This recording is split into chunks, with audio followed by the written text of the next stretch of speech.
Eguerdion, Gobernu Kontseiluak gaurko bileran 6,6 milioi euroko gastua baimendu du kalte beretasun egoeran egoteagatik Espainiako Gobernuaren farmazia koordainketari aurre egiterik izango ez luketen pertsona guztiei 2018. Urtean farmazia tratamenduarekiko atxikidura bermatzeko. Eusko Jaurlaritzak farmazia koordainketarekiko desadostasuna agertu du beti. Duela 5 urtez geroztik laguntza hau ematen diegu pentsiodunei, baliabiderik ez duten personei eta baita ere egoera ahulean dauden kolektiboei. 5 urte hauetan 400.000 personari eman diegu laguntza eta 25 milioi euro baino gehiago jarri ditugu agindutako medikazioa finantziatzeko. Laguntza hori jasotzen duten personen 87% pentsiodunak dira. Pertsona bakoitzeko laguntzaren batez bestekoa 61 eurotakoa da, urtean. Osasunaren inguruko ekitatea printzipio ukaezina da eta Eusko Jaurlaritzak laguntza hori gehien behar duten kolektiboei ematen jarraituko du.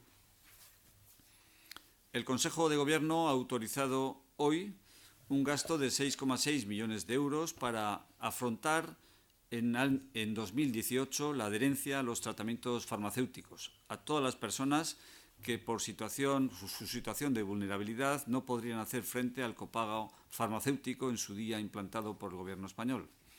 El Gobierno vasco siempre ha demostrado su desacuerdo con la imposición del copago farmacéutico. Desde hace 5 años prestamos esta ayuda a pensionistas, a personas sin recursos y a colectivos desfavorecidos. Estos 5 años hemos ayudado a 400.000 personas y destinado más de 25 millones de euros a financiar la medicación prescrita. El 97% de las personas que perciben estas ayudas son pensionistas. La media de ayuda por persona es de 61 euros al año. La equidad en la salud es un principio irrenunciable y el Gobierno vasco va a mantener esta ayuda a los colectivos que más lo necesitan. Beste alde batetik, 3 foru aldundiekin ekonomiari eta fiskalitateari buruzko hezkuntza programa ikastetxe guztietan zabaltzeko izenpetutako hitzarmena 2020. Urtera arte luzatzea erabaki dugu baita ere gaurko bileran. Proiektua iruzur fiskalaren aurkako borrokarako plan bateratuaren partea da. Gure helburua, ekonomiari eta fiskalitateari buruzko oinarrizko jakintzak zabaltzea eta ikasleen zerga kontzientziazio handiagoa bultzatzea da. Programak honako alderdi hauek ditu ardatz. Euskal zerga sistema eta zerga nagusien egitura azaltzea, konpromiso eta elkartasuneko jarrerak eta balioak sendotzea, zergen gizarte balioa eta gastu publikoarekin duten lotura helaraztea, eta gazteak iruzurraren aurkako borrokaren inguruan kontzientziatzea. Unitate didaktiko hori 109 ikastetxetan ezarri da eta 3.600 gaztek hartu dute parte.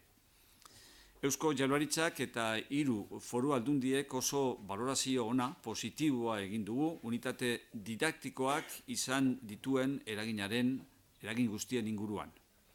Programa hori 650.000 eurorekin finantziatzea erabaki dugu, eta gure helburua 2020. Urtea baino lehen 388 ikastetxetara iristea da. Hoy hemos decidido prorrogar el convenio suscrito con las 3 diputaciones forales para extender hasta el año 2020 el programa educativo sobre economía y fiscalidad en todos los centros escolares. El proyecto forma parte del Plan Conjunto de Lucha contra el Fraude Fiscal. Nuestro objetivo es difundir conocimientos básicos sobre economía y fiscalidad e impulsar una mayor concienciación fiscal entre el colectivo infantil. El programa se centra en explicar el sistema fiscal vasco y la estructura de los principales impuestos, fortalecer actitudes y valores de compromiso y solidaridad, trasladar el valor social de los impuestos y su vínculo con el gasto público y concienciar a las y los jóvenes en la lucha contra el fraude. Esta unidad didáctica se ha implantado en 109 centros escolares y han participado en ella 3.660 jóvenes. Tanto el Gobierno como las 3 diputaciones forales hemos valorado y valoramos muy positivamente su incidencia y hemos decidido financiar este programa con 650.000 euros.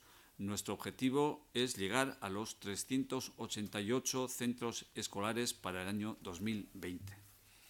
Eta honen bestez, Jaurlaritzari dagokion informazioa galderari badaukazue, zuen esanetara naukazue. Baina, doaingo gaia jakin nahiko nuke Jaurlaritza gaur hausnarketarik edo egin duen herenegun gertatutako omenaldia eta PPren protesta gertaera horien inguruan. Bueno, Jaurlaritzan gai honi buruz ez da on gaur gai zerrendan punturik eta Seguritate sailburuak egin du bakarrik eman du informazioa hain zuzen ere gauzak zertan dauden eta nola gauzatu izan diren. Gogoratu behar da, beste eguneko konzentrazio hori audientzia entzutegi nazionalak baimendutako konzentrazioa zela.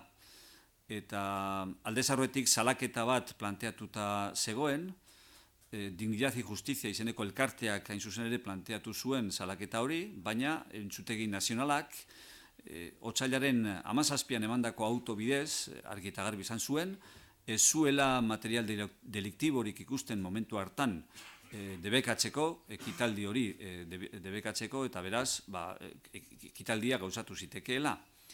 Arrezkero, bai, ertzaintzak bertan gertatutakoaren inguruko informazioa badauka, baina ez du ikusi benetan delituak osatzeko moduko portaerarik edo egitaterik gertatu zenik. Beste kontua da, fiskaltzak bere ikerketa hasi baldin badu, fiskaltzak berak informazioa izango du, eta horrek zabalduko du prozedura berria, baina gaur gaurkoz behintzat Jaurlaritzak ez dauka zeresanik, ez zuelako bere garaian egitatearen eta ekimenaren inguruan ez baimenik ez zukamenik egin, hori entzutegi nazionalak baimendutako ekitaldi bat izan zen, eta arrezkero ertzaintzak ez dauka momentu honetan buruan bentsat txosten berezi bat egiteko asmorik ez baitu informazio zehatzik bertan gertatutakoaren inguruan deliturik egon zitekenaren inguruan. Judicial, digamos, políticamente o éticamente, ¿qué le parece el homenaje por un lado y luego el acto que hizo el Partido Popular? Bueno, con respecto a la posibilidad de que se produzcan actos radicalmente contrarios a una ley vigente en Euskadi desde el año 2008, la Ley de Reconocimiento y Protección de Víctimas del Terrorismo, hubo un pronunciamiento, creo que claro, rotundo y explícito del Lehendakari ayer, ¿no? El Gobierno está absolutamente en contra, radicalmente en contra de que se puedan producir actos públicos de reconocimiento, de humillación de víctimas del terrorismo y de exaltación o de homenaje a terroristas y actos terroristas, ¿no? Esta actitud del Gobierno es radical, contundente, clara. El Lehendakari la expuso ayer, por supuesto, y el Ejecutivo en su totalidad, el Gabinete, respalda esta actitud sin ningún tipo de fisuras, ¿no? Hay una ley vigente en Euskadi a este respecto, hay que recordarlo de nuevo, cuyo artículo 4 es determinante a la hora de prohibir y comprometer a todos los poderes públicos en evitar el hecho de que se produzcan acontecimientos públicos o actos públicos de exaltación del terrorismo, de homenaje a los terroristas o de menosprecio a las víctimas, y el Gobierno hace causa común con lo establecido en la ley. Con respecto a la actitud del Partido Popular, el Gobierno, como tal Gobierno, por supuesto que respeta la libertad de expresión y de manifestación de todas las personas y de los grupos en los que se insertan, ¿no? Es cada persona y cada colectivo quien debe ponderar, debe evaluar si el modo concreto de ejercer la libertad de expresión y la libertad de manifestación se corresponde o no con los tiempos y con las circunstancias de cada momento, ¿no? Esto es algo que debe valorar cada formación política, y en esto el Gobierno, por supuesto, que no entra más allá de lo que es respetar y reconocer el legítimo derecho que a toda persona asiste y a todo colectivo asiste para ejercer el derecho a la libertad de expresión y de manifestación, ¿no? Sí, en relación a esa posición sin fisuras, ¿cree usted que en Andoain se dio alguna circunstancia o tiene algún indicio que lleve a pensar que se dio alguna circunstancia en la que se haya humillado a las víctimas o, como decía usted, se haya insultado a actos terroristas o a terroristas? Bueno, el Gobierno no tiene constancia en este momento de que se haya producido algún hecho que justifique un tratamiento delictivo. Y ese es el motivo por el que no tiene previsto en este momento la Policía Autonómica, la Ertzaintza, elaborar ningún informe, salvo que sea requerido expresamente por alguna autoridad judicial al respecto, ¿no? No ha apreciado que a través de su presencia en el acto hecho delictivo alguno que sea susceptible de ser denunciado o recogido en un informe que tenga como destinatario la autoridad judicial. Eta Partido Popularrak izandako jokaera, esan duzu, errespetatu egiten duela Jaurlaritza kasu honetan. Bueno, Eusko Jaurlaritzak erakunde moduan, eta ez kasu honetan bakarrik, kasu askotan, horrelako adierazpenak egon direnean beti adierazi du bere errespetua pertsonekiko eta kolektiboekiko euren adierazpen askatasuna eta manifestazio askatasuna egikaritzeko orduan. Kasu honetan ezin du besterik esan. Pertsona bakoitzak, talde bakoitzak eskubide osoa dauka gizarte honetan bere adierazpen askatasuna egikaritzeko eta manifestazio askatasuna egikaritzeko. Gero, pertsona bakoitzak eta talde bakoitzak neurtu behar du, ebaluatu behar du, bidezkoa den, egokia den, oportunua den ala ez, egoera ikusita, momentuko joanetorriak ikusita, hori bidezkoa den ala ez, hain zuzen ere, modu jakin eta konkretu batean eskubide horiek egikaritzearena, baina hor gobernua ez da sartzen, hori talde bakoitzak eta pertsona bakoitzak ebaluatu, ponderatu eta erabaki behar du. Jaurlaritzak errespetua adierazten dio beti adierazpen askatasuna eta manifestazio askatasuna egikaritzen duen orori. Jokabide horrekin beste omenaldi edo ongi etorri ekitaldi horietan. Ez duzu aukera ikusten eztabaida areagoteko kalean? Bueno, nik momentuko egoera baloratu beharra aipatu dudanean izan dut, hain zuzen ere kontuan izanik, etzi bertan, aste honetan bertan, legebiltzarrean eztabaida bat izango dela honen inguruan. Hain zuzen ere, Alderdi Popularrak berak planteatutako eztabaida bat, berak proposatutako eztabaida bat. Beraz, bueno, batek ez du bestea kentzen. Bakoitzak erabakitzen du bere eskakitzunak, bere planteamendu politikoak legebiltzarrera eraman behar diren, ala kalera eraman behar diren. Eta zein neurritan legebiltzarrean eztabaidatu izana gai bat konpatiblea den gai hori berori kalera eramatearekin. Hori bakoitzak erabaki behar du eta baloratu behar du. Esan bezala, Eusko Jaurlaritzak ontzat hartzen du ostegunean izango den eztabaida parlamentarioa eta erakunde moduan errespetu oso sartzen du eztabaida hori eta eztabaida horretatik aterako diren erabakiak eta mozio guztiak ere ontzat hartuko ditu, baina kalean egiten den, gauzatzen den adierazpen askatasunaren egitate baten inguruan, ezin dezake inolako balorazio berezirik egin. Errespetu adierazi besterik ez. Gero bakoitzak, esan bezala, ebaluatu behar du, ponderatu behar du, bidezkoa den ala ez, hain zuzen ere, modu konkretu horretan, adierazpen askatasuna eta manifestazio askatasuna egikaritzea. Hori bakoitzak ebaluatu behar du, egoera kontuan hartuta, baldintzak kontuan izan da, eta aste honetan bertan, eztabaida parlamentario bat izango dela, aintzakotzat hartuta baita ere.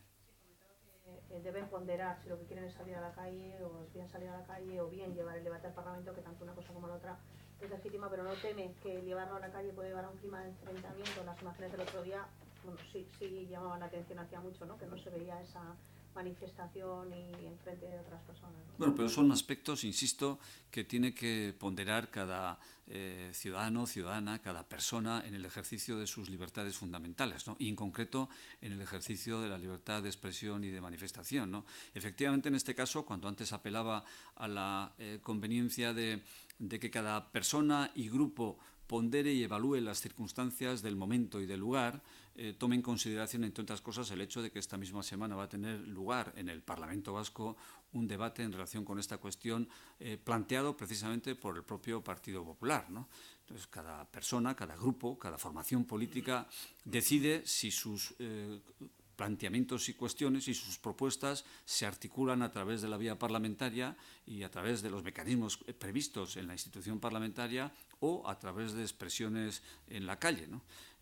No son incompatibles, evidentemente que no. La vía institucional y la acción en la calle no son radicalmente incompatibles, pero, insisto, en la medida en que esta misma semana va a tener lugar un debate parlamentario, pues es cada formación política la que tiene que ponderar y evaluar, ¿no? Hasta qué punto pues le interesa mantener esa conciliación entre ambas estrategias y le interesa también mantener una iniciativa en la calle cuando esta misma semana va a tener lugar un debate parlamentario. Pero, insisto, el Gobierno a ese respecto no hace valoraciones. Es cada grupo parlamentario quien hace su valoración y el Gobierno respeta, por supuesto, tanto la actividad parlamentaria como no puede ser de otra manera y se compromete, además, a cumplir las resoluciones que puedan resultar del Parlamento en el debate que va a tener lugar el jueves de esta misma semana. Y, por supuesto, que respeta también la libertad de expresión y de manifestación de las personas y de los grupos en los que se insertan, pues como no puede ser de otra manera, ¿no? ¿Y es optimista respecto a ese debate? ¿Que de ese debate salga una postura medianamente consensuada? Es optimista con respecto al debate. Bueno, tenemos un marco legal que está aprobado por el propio Parlamento Vasco, ¿no? Antes me he referido a la ley de 19 de junio del año 2008, aprobada por el Parlamento Vasco, que el Gobierno vasco siempre ha procurado cumplir y que está comprometido con su pleno cumplimiento, y ese es un marco que ofrece un entorno favorable a la consecución de acuerdos, ¿no? Veremos si los acuerdos son posibles, pero, en fin, de entrada el Gobierno vasco, por supuesto, tiene una posición optimista y constructiva con respecto a lo que el Pleno del Parlamento Vasco pueda hacer el próximo jueves en torno a ese debate, ¿no? Oso erreza izango denik ikusita hainbeste testu daudela mahai gainean eta horrekin adostasunera iritsi behar dela. Atzo lehendakariak berak esan zuen espero zuela legebiltzarrak erantzun bat eta argia ematea. Ez dakit dei bereziren bat edo egiten duen Jaurlaritzak alderdi politikoei. Bueno, lehendakariak berak atzo adierazi zuena errepikatu eta berresterik baldin badago, ezta? Lehendakariak ondo esan zuen, bai, espero duela horrelako adierazpen argi, trinkoa, irmoa, gauzak argi utziz, eta legearen printzipioak, legebiltzarrak berak onartu zuen legeak berak bereganatzen dituen zutabe eta printzipio nagusiak gauzatuz kasu honetarako, ezta? Beraz, hor argi dago, legeak esaten duela aginte publikoak Euskadin posizio argia hartu behar dutela beti terrorismoaren goraipamenak kondenatzen eta ebitatzen, eta bestetik terrorismoaren biktimak gutxiesten dituzten neurriak edo jarrerak jarraitzen eta eragozten. Ekimen horretan jarraituko du Jaurlaritzak, eta horren baitan badago esparrurik benetan akordio sendo bat eta mezu argi bat emateko Jaurlaritzaren partetik. Sí, yo sobre otra cuestión. El Ayuntamiento de Vitoria ha encargado un estudio para reformar el teatro principal, que está a punto de cumplir 100 años. Como sabe, el Gobierno vasco es copropietario del edificio junto a la Diputación y el Ayuntamiento. Ayer la concejala de Cultura dijo que el Gobierno vasco debería participar en la financiación de esta obra, porque este también es un proyecto de país, dijo. ¿Qué disposición tiene el Gobierno vasco a participar en esta obra? Pues mire, me pilla absolutamente desinformado sobre el particular. Comprenderá usted que yo no soy el responsable del departamento responsable del área. Me está hablando de un debate que tuvo lugar ayer por la tarde. Discúlpeme, pero no le puedo dar una respuesta fundada a esa pregunta, pero no hay ninguna duda de que en el departamento competente, supongo que es el departamento de Cultura en el que está pensando usted, pues habrá ya una idea más o menos forjada, o estarán ya en proceso de conformación de una posición en relación con esa cuestión, ¿no?, que es muy puntual. ¿Se ha informado en la reunión del Consejo del Lehendakari sobre los contactos que mantiene en relación a la investidura en Cataluña? ¿O se ha utilizado algún otro mecanismo para informar a su socio de gobierno? En el Consejo de Gobierno sobre esa cuestión no se ha hablado nada.